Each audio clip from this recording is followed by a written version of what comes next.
अज्ञानतिमिरान्धस्य ज्ञानाञ्जनशलाकया चक्षुरुन्मिलितं येन तस्मै श्रीगुरुवे नमः। हरे कृष्णा। आज गीता श्रृंखला के सत्र क्रमांक 615 में आप सभी भक्तों का हार्दिक स्वागत है। आज हम श्रीमद् भगवद गीता के 18वें अध्याय के जो कि है उपसंहार तथा संन्यास की सिद्धि श्लोक क्रमांक 63 का अध्ययन करेंगे। आइए, श्लोक इस प्रकार है। इति ते ज्ञानम् आख्यातं गुह्यद्गुह्यतरं मया विमृश्य एतद् अशेषेण यथा इच्छसि तथा कुरु। अर्थात भगवान श्री कृष्ण कहते हैं कि हे अर्जुन, इस प्रकार मैंने तुम्हें गुह्यतर ज्ञान बतला दिया, इस पर पूरी तरह से मनन करो और तब जो चाहो सो करो। भगवान श्री कृष्ण उपसंहार बताते हुए, शास्त्र का उपसंहार बताते हुए कह रहे हैं कि मैंने सारा का सारा गुह्य ज्ञान, जो बहुत ही गुह्य है, हर किसी व्यक्ति को नहीं दिया जाता, वह ज्ञान तुम्हें बता दिया। अब तुम्हें स्वतंत्रता है कि तुम उस पर विचार करो और जो उचित लगे वो करो। भक्तों, इस जगत में प्राय कई लोग कहते हैं कि ये मेरे सबसे निकट की बात है, मैं तुमको ही बता रहा हूँ, किसी और को मत बताना।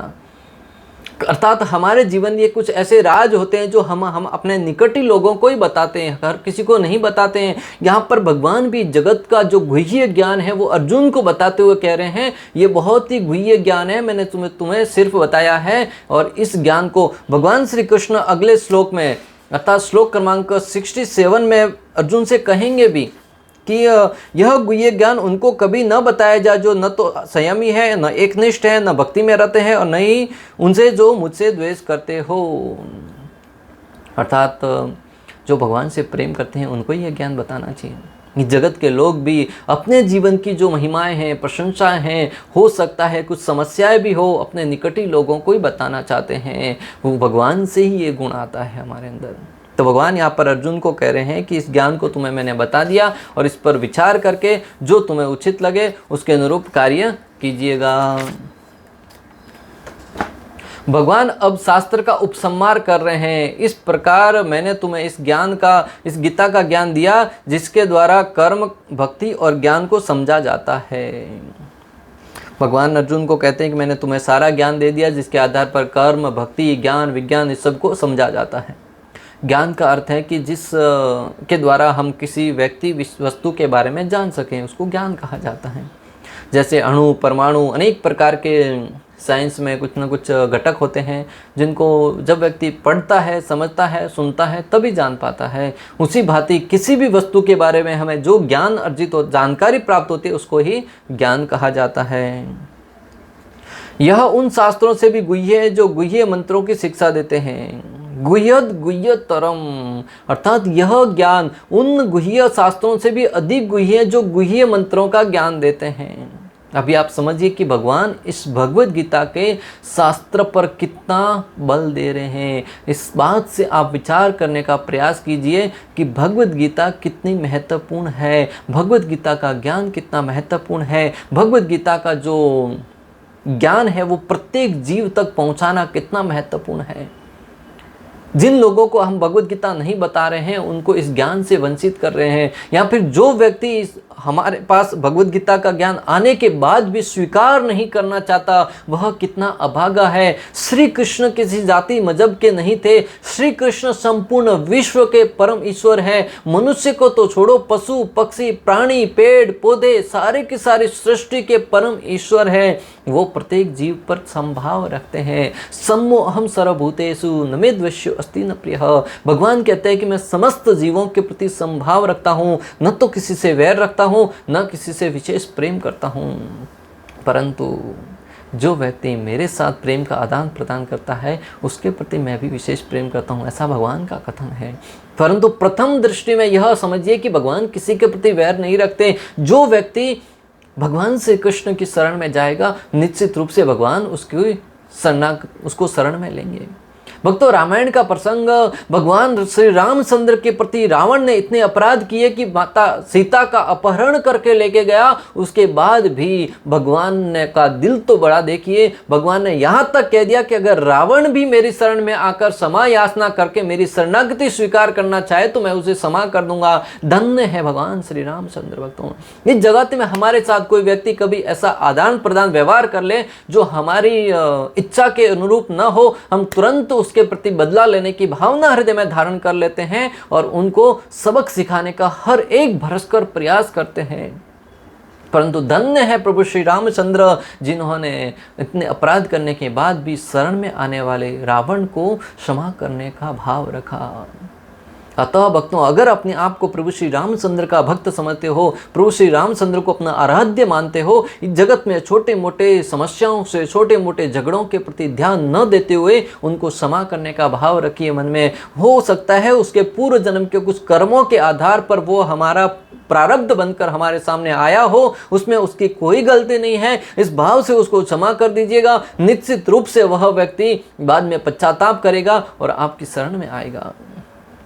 यहाँ पर भगवान श्री कृष्ण कह रहे हैं कि उन शास्त्रों से भी गुह्य है जो गुह्यतर शिक्षा, गुह्य से भी गुह्य शास्त्र, उनसे भी ये ज्ञान गुह्य है। तो इस ज्ञान को हमें अपने तक सीमित नहीं रखना है। जो कोई व्यक्ति थोड़ा सा भी भगवान श्री कृष्ण के प्रति श्रद्धावान है, भगवान श्री कृष्ण को परमेश्वर के रूप में स्वीकार करता है, उन सबको इस भगवद गीता के ज्ञान को वितरण करने का यथाशक्ति, यथासंभव वाणी से हो सकता है, धन से हो सकता है। ऐसे कई लोग हैं जो भगवद गीता का शिक्षा प्राप्त करना चाहते हैं परंतु धन के अभाव में खरीद नहीं पाते हैं, तो उन लोगों को पुस्तक वितरण करने का प्रयास कीजिए और बड़ी बड़ी भगवद गीता भागवतम का आयोजन करके अनेक लोगों को इस ज्ञान यज्ञ में सम्मिलित होने का निवेदन कीजिए और उनको जोड़ने का प्रयास कीजिए। इस प्रयास से निश्चित रूप से भगवान श्री कृष्ण प्रसन्न होंगे। आगे आने वाले श्लोकों में भगवान बताएंगे कि जो व्यक्ति इस भगवद गीता के ज्ञान को अन्यों को प्रदान करता है वह मुझसे सबसे अधिक प्रिय है। तो हमें भगवान का प्रिय बनने का प्रयास करना चाहिए। इस शास्त्र पर पूर्ण रूप से विचार करके जैसी इच्छा हो वैसा करो। भगवान श्री कृष्ण यहाँ पर एक और सिद्धांत सिखाना चाह रहे हैं अर्जुन के माध्यम से। भगवान कह रहे हैं कि इस शास्त्र पर पूर्ण रूप से विचार करने के उपरांत तुम्हारी जैसी इच्छा हो वैसा कीजिए। अतः भक्तों, हमें शिक्षा लेनी चाहिए कि किसी भी सिद्धांत को स्वीकार करने से पूर्व अच्छे से विचार विमर्श करने के बाद ही शरणागति दें। आजकल लोग भावुकता में आकर किसी व्यक्ति विशेष से सुन लेते हैं कि उस बाबा जी ने यह क्रिया करी, उस बाबा जी ने यह सिद्धि प्राप्त कर रखी है, ऐसा चमत्कार दिखाया, तुरंत मुझे भी उस बाबा जी को गुरु बनाना है। क्यों? अरे कोई व्यक्ति हो सकता है तपस्या से सिद्धि प्राप्त करके कुछ कला दिखा दे या हाथ की सफाई से जादू कर ले, क्या उसको आप गुरु बना लेंगे? ऐसे कई जादूगर हैं जो ऐसे ऐसे कार्य करते हैं जिसको हम प्रथम दृष्टि में देखेंगे तो अनहोनी दिखेगा, जैसा कभी हो ही नहीं सकता वैसा दिखेगा, परंतु वो उनके हाथ की सफाई है, वो जादू है, इसलिए उसको गुरु नहीं बनाया जा सकता। उसी भांति आध्यात्मिक गुरु बनाने से पहले उसको ज्ञान की कसौटी पर कसने का प्रयास कीजिए। क्या वो मुझे जन्म मृत्यु के बंधन से मुक्त करने में सक्षम होगा? क्या वो मुझे भगवत प्रेम प्रदान करने में सक्षम होगा? क्या वो मुझे आध्यात्मिक ज्ञान शास्त्रों से जोड़ने में सक्षम होगा? परम पूज्य राधानाथ स्वामी महाराज का दृष्टांत आता है भक्तों।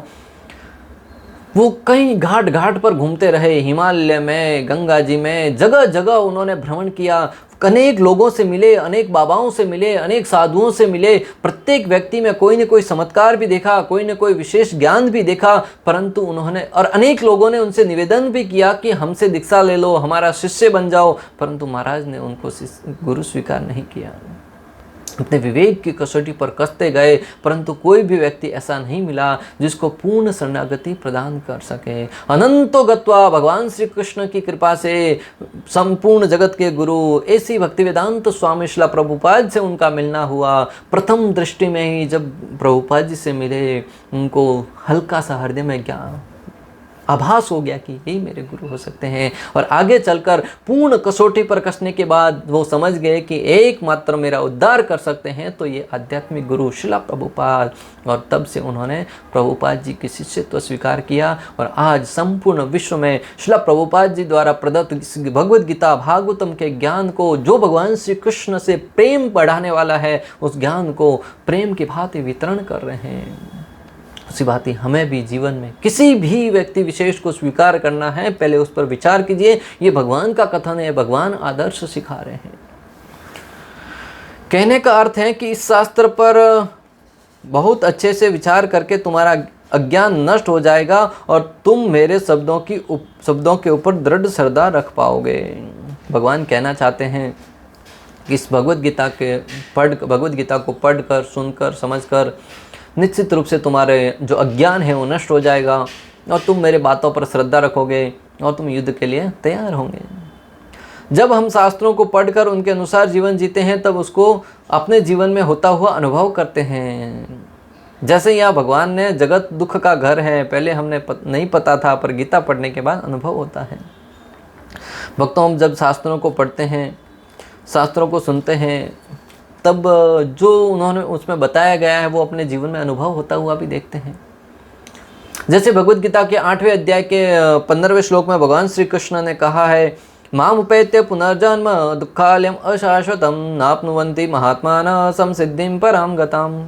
जिसमें भगवान श्री कृष्ण कहते हैं कि मुझे प्राप्त करके महापुरुष जो भक्ति योगी हैं कभी भी दुखों से पूर्ण इस अनित्य जगत में नहीं लौटते, क्योंकि उन्हें परम सिद्धि प्राप्त हो चुकी होती है। अर्थात भगवान ने जगत को दुःखालयम अशाश्वतम, दुखों का घर बताया। इससे पहले हमने जब तक भगवद गीता नहीं पढ़ी थी, हम इस जगत को कभी दुखों का घर मानते ही नहीं थे। दुख आ रहे थे, कष्ट आ रहे थे, परंतु ये जीवन की प्रक्रिया समझकर उसको सहन कर रहे थे।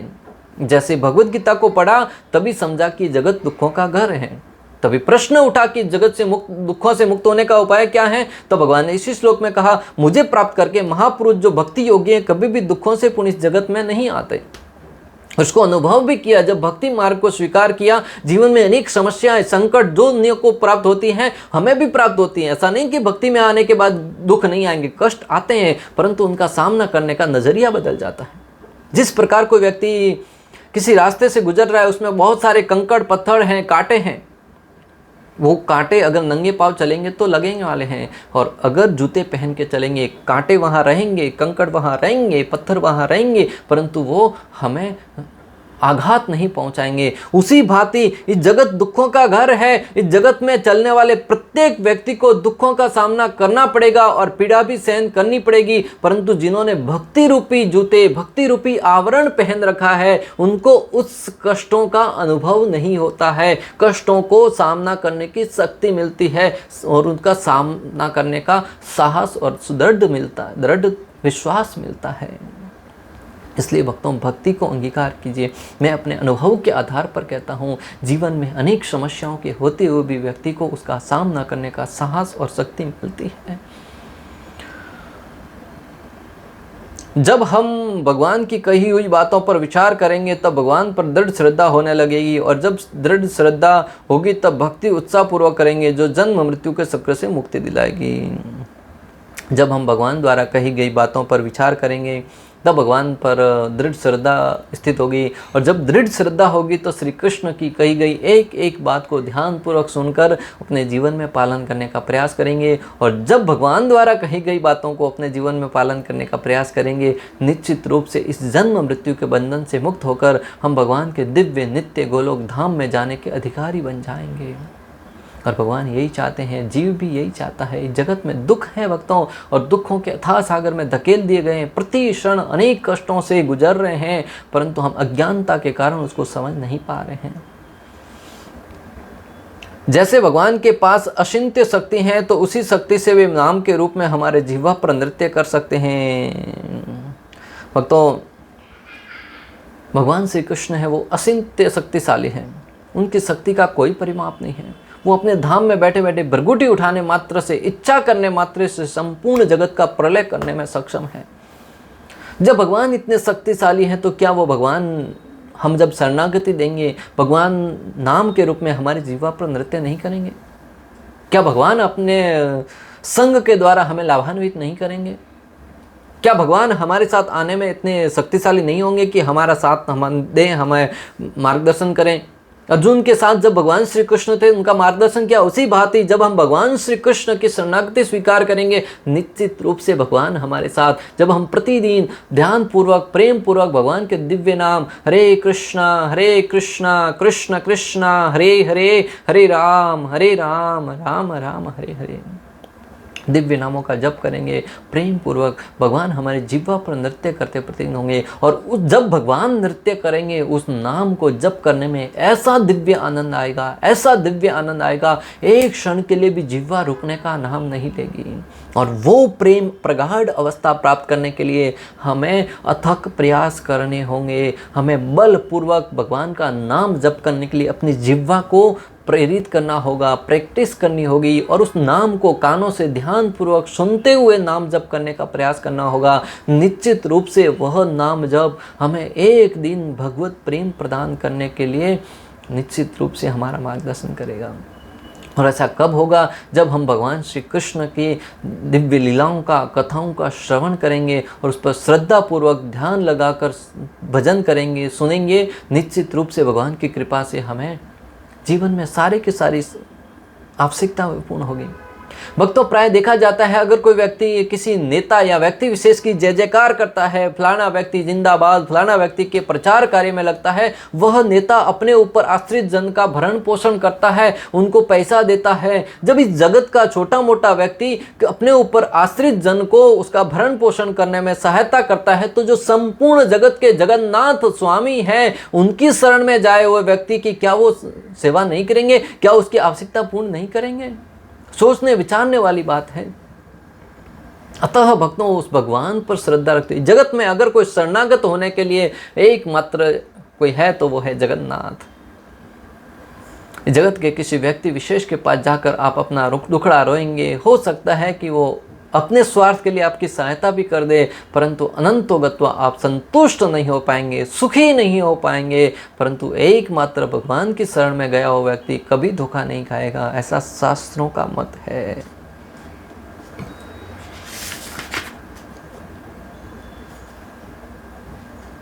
अतः हमें इस प्रकार श्लोक क्रमांक 63 में हम समझ रहे हैं कि भगवान श्री कृष्ण की शरणागति स्वीकार करके उनके द्वारा बताई गई बातों को जीवन में पालन करके उसके अनुसार कार्य करने का प्रयास कीजिए। निश्चित रूप से हम भगवान की शरणागति स्वीकार करने के लिए प्रेरित होंगे। और जब भगवान की शरणागति स्वीकार करके उनके ऊपर पूर्ण श्रद्धा रखें, उनके कहे अनुसार रास्ते पर चलेंगे, जीवन की हर एक समस्या का सामना करने का हमें साहस और शक्ति प्राप्त होगी।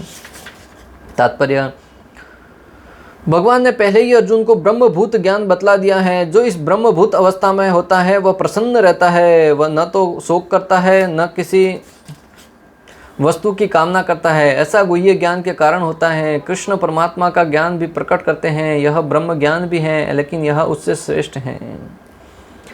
भक्तों, जब व्यक्ति को ब्रह्म ज्ञान हो जाता है तो उस अवस्था में न तो वो हंसता है, न खाता है, न गाता है, न पीता है, वो पूर्ण रूप से प्रसन्न अवस्था में भगवान में ही मग्न हो जाता है। वो भी भगवान की शक्ति से होता है।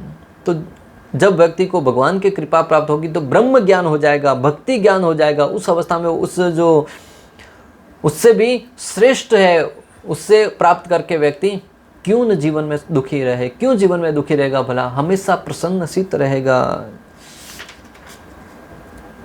जो ब्रह्मभूत अवस्था है उससे भी जो भक्ति की अवस्था है वो ब्रह्मभूत अवस्था से भी ऊपर है। यहाँ पर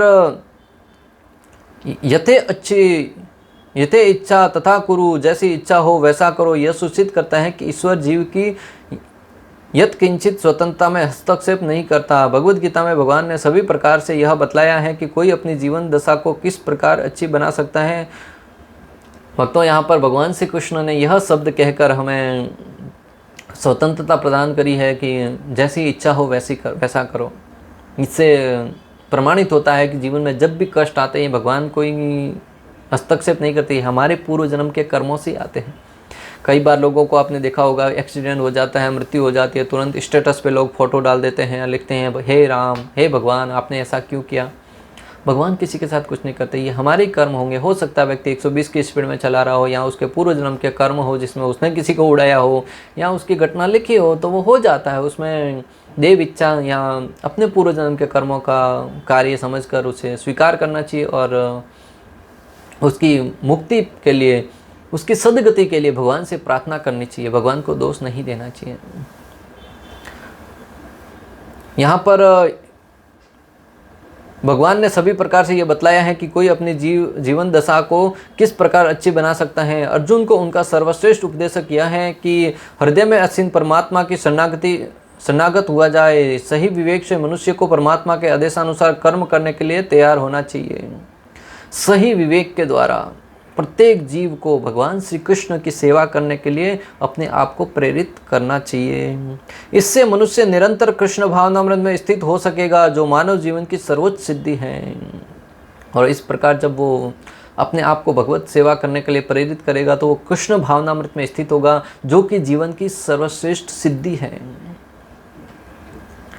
अर्जुन को भगवान प्रत्यक्ष युद्ध करने का आदेश दे रहे हैं। भगवान शरणागत होना जीवों के सर्वाधिक हित में है, इसमें परमेश्वर का कोई हित नहीं है। शरणागत होने के पूर्व जहाँ तक बुद्धि काम करे, मनुष्य को इस विषय पर मनन करने की छूट मिली है और भगवान के आदेश को स्वीकार करने की यही सर्वोत्तम विधि है। ऐसा आदेश कृष्ण के प्रमाणिक प्रतिनिधित्व स्वरूप गुरु के माध्यम से ही प्राप्त हो सकता है। किसी व्यक्ति को जब तक वो भगवान को शरणागत नहीं होता तब तक उसको इस पर विचार करने की स्वतंत्रता है कि अगर आप कसौटी पर खरा कचिए कि श्री कृष्ण की शरण में जाए, किसी देवता की शरण में जाए, किसी नेता की शरण में जाए, किसी व्यक्ति विशेष की शरण में जाए, उससे लाभ अधिक किधर है, हित अधिक किधर है। जीते जी तो लाभ होगा, मृत्यु के उपरांत भी इस जन्म मृत्यु के बंधन से मुक्त कराने वाला कौन है। जब उस पर विचार करके हमारे पास विवेक है, बुद्धि है, उसका प्रयोग कीजिए। भेड़ की साथ मत चलिए, भेड़ की चाल मत चलिए भक्तों। विवेक का प्रयोग करके अपने स्वार्थ के लिए, लोग आजकल के लोग अपना स्वार्थ ही नहीं जानते हैं। अपना स्वार्थ किसमें वो सब भूल गए हैं, किसी को पता ही नहीं है। छोटी मोटी खाने की वस्तु के लिए लोगों के तलवे चाटने तक के लिए प्रेरित होते हैं। अरे जिस व्यक्ति ने जो प्राप्त किया है उसने भी तो मेहनत करके प्राप्त किया होगा। आप भी अथक मेहनत कीजिए, प्रयास कीजिए और उस वस्तु को विवश कीजिए कि वो आपको प्राप्त होने के लिए तैयार हो जाए। जगत के किसी ऐश्वर्य को, जगत के किसी धन को प्राप्त करने के लिए किसी व्यक्ति विशेष की अत्यधिक सेवा करने की आवश्यकता नहीं है। जी तोड़ मेहनत कीजिए और उस भगवान श्री कृष्ण के ऊपर विश्वास कीजिए। निश्चित रूप से परिश्रम आपको फल प्रदान करेगा। परंतु मैं जो बताना चाह रहा हूं कि ये जगत की व्यक्ति वस्तु ये सब कोई महत्वपूर्ण नहीं है। ये जीवन जीने के लिए आवश्यक है, परंतु जो महत्वपूर्ण है वो है कृष्ण भावनामृत, जो जीवन की मांग है, जो जीते जी और जीवन के बाद भी आपका साथ देगी। नेहा विक्रमनाशोस्ति प्रतिवायो न विद्यते स्व अल्पम अपि अस्य धर्मस्य त्रायते महतो भयात्। जो भक्ति में अल्प प्रगति भी कर लेना, वो बड़े से बड़े, महान से महान भय से आपकी रक्षा करेगा। और जगत में आपको धन कमाया क्या लाभ है? किसी भी क्षण आपसे छीन लिया जा सकता है। किसी भी क्षण भूकंप आ जाएगा, कोरोना जैसी बीमारी हो जाएगी, मृत्यु के अथाह सागर में धकेल दिए जाओगे और वो धन यूं का यूं पड़ा रहेगा। अगर भक्ति करी है तो जीवन के अंत में भगवान श्री कृष्ण के धाम हो जाने का सौभाग्य प्राप्त होगा और वह जीवन की वास्तविक सफलता प्राप्त होगी। वास्तविक सफलता वही होगी। इस प्रकार श्लोक क्रमांक 63 का भक्ति वेदांत तात्पर्य पूर्ण हुआ। अंत तक हमारे साथ बने रहने के लिए आप सभी का हृदयपूर्वक, प्रेम पूर्वक बहुत बहुत धन्यवाद। शिला प्रभुपाद की जय, श्री श्री राधा गोपीनाथ भगवान की जय, श्रीमद् भगवद गीता की जय। हरे कृष्णा कृष्ण कृष्ण हरे हरे, हरे राम राम राम हरे हरे।